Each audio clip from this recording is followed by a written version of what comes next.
Good morning guys. Dito magpukal muna tayo. Magtatanim tayo ng upo uli. Tapos tanim pa tayo ng talong, sitaw at saka itong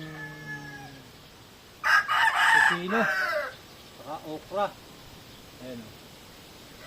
Yan. Tatanim natin to. At ito yung mga lupa na pinataba natin.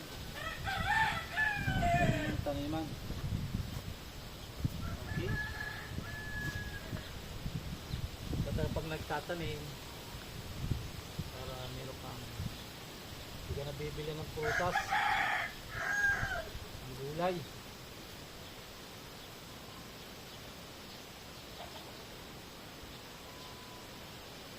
Okay. Ito yung trabaho ko sa free time ko. Tatanim tayo ng gulay.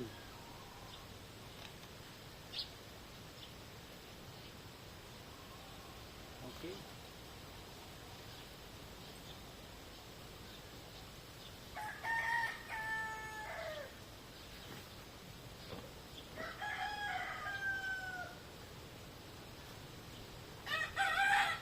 Okay guys.